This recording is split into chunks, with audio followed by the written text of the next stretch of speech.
Good evening. Welcome to the Sean Ferrell podcast. I am your host, Sean Ferrell. God is great all the time. All the time, God is great. I just want to say thank you to all my subscribers. May God bless you all. And let's not waste no time. Let's get right to it. So I was looking at some stats for the state of Tennessee as far as it relates to suicide and mental health. And I was looking at the top 20 counties in Tennessee with the highest rates of suicide. Shelby County did not make the top 20, but I just wrote down the top 20 for you. Top 20 counties in Tennessee that have the highest suicide rates. Clay, Lewis, Henry, Polk, Van Buren, Macon, Lincoln, Scott, Stewart, Hancock, Benton, Rowan, Bledsoe, Johnson, Cumberland, Hamlin, Cheatham. I can't pronounce that. Cocky County. Yeah. I hope I didn't butcher that. McNairy, and Union. So those are the top 20 counties in the state of Tennessee with the highest suicide rates. And ages 25 through 34, second leading cause of death in Tennessee. And between 2014 and 2018, the number of suicide deaths in Tennessee rose by 23%. From 945 in 2014 to 1,159 in 2018.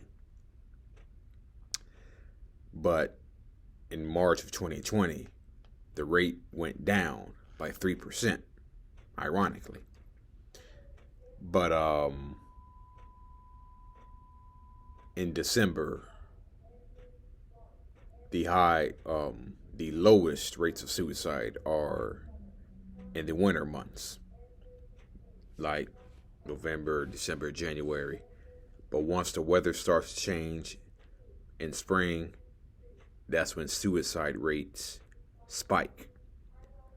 And April, May, and June, the suicide rate is 2 to 3 times more higher. The suicide rate in the spring, summertime months, 2 to 3 times higher. And as I just mentioned, the lowest being in December. And Tennessee ranks 29th among the states in mental health. And another topic that I wanted to touch on is firearms and suicide. Being as someone who dreamed about ending his life by firearms, just want to read some facts and some stats to you. Males make up nearly 80% of suicides. People over 85 are at the highest risk of suicide. One male dies every 14 minutes one male dies every 14.4 minutes. There are 3.9 male deaths, which is basically 4. There are 4 male deaths by suicide for each female suicide.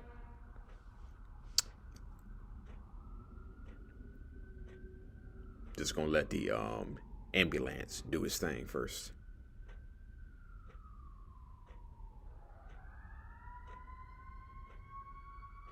We are in the I am shooting this video in the medical district, by the way, if you are wondering why. So, yeah, so. All right.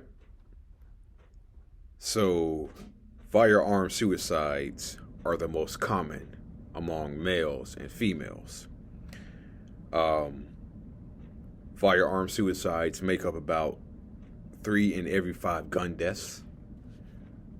Suicide by firearms is pretty deadly, and 9 out of 10 firearm suicide attempts result in death. 9 out of 10. Every day, 64 Americans die by firearm suicide every 22 minutes. Listen to this right here. Listen to this right here. 86% of men represent firearm suicide victims. 86% of men represent suicide firearm victims. That's pretty damn staggering to hear. 86% of men represent firearm suicide deaths. 86%.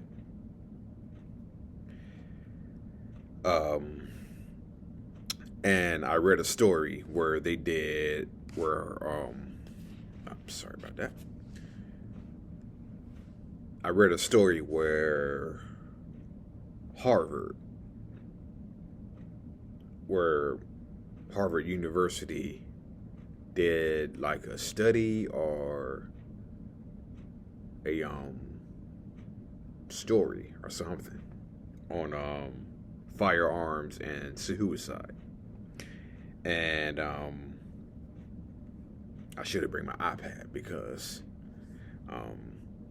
but no, I do have some notes right here. But anyway,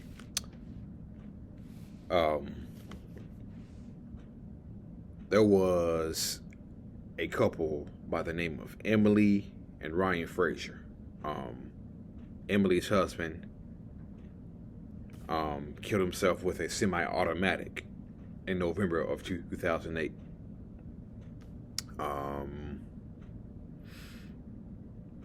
Emily and Ryan got married right out of high school. He was hardworking. I believe they had kids.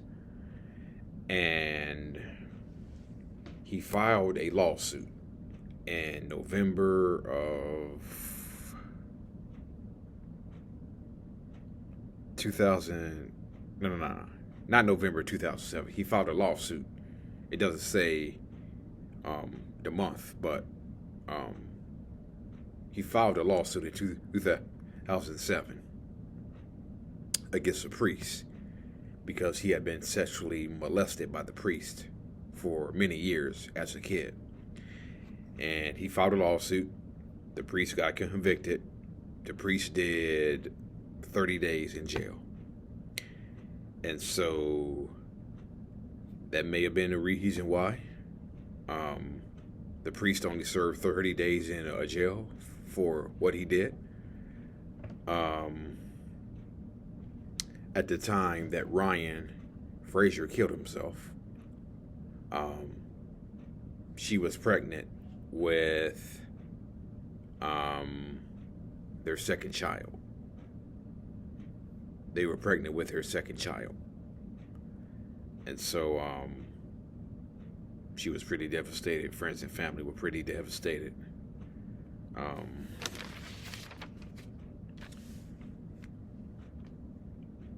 There was also Kristen Bernier is how you pronounce her name. Hope I didn't butcher that. She is a detective in Portsmouth, New Hampshire. And her father, who was a dentist in Connecticut, he shot himself in August of 2003 at the age of 63. He had undiagnosed depression. He used a antique hunting rifle. He took some cartridges, had several drinks, and ended his life. I also read another story where a young man, I believe in his early 20s. I believe he got his first DUI, his very first DUI. And he had just recently obtained his CDL. And so, when he got the DUI, he was afraid that they would take away his CDL. So, I guess, rather than suffer the humiliation of having his CDL taken away, I guess he thought he didn't want to go through the humiliation of that. So, ending his life, he felt, see, this screen goes black like every 2 minutes or something. So, I got to adjust this. I'm going to have this adjusted. Anyway, back to it. So, instead of suffering the humiliation of possibly losing his CDL, he figured I'd just rather end my life than suffer humiliation of losing my CDL. Which kind of leads me into what I'm about to say next. As you all know, I've been very open about the fact that I've struggled with thoughts of suicide.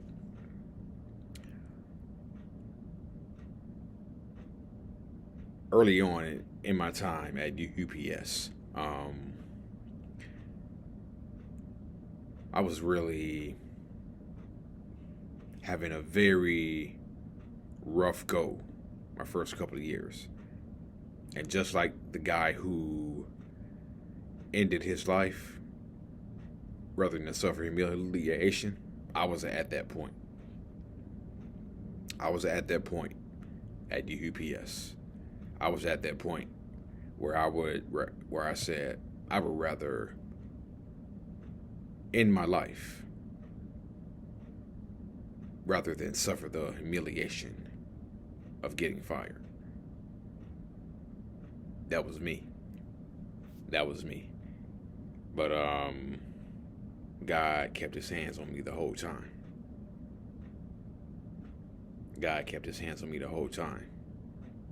But that was certainly a possibility. Ending my life rather than suffer the humiliation of getting fired. So, and one more thing I want to touch on. So every year the NFL does my calls, my cleats. And so it's a pretty cool thing, I think. And I was looking for some players around the league, some from the Dallas Cowboys. Yes.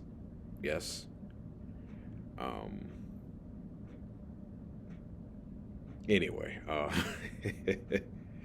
I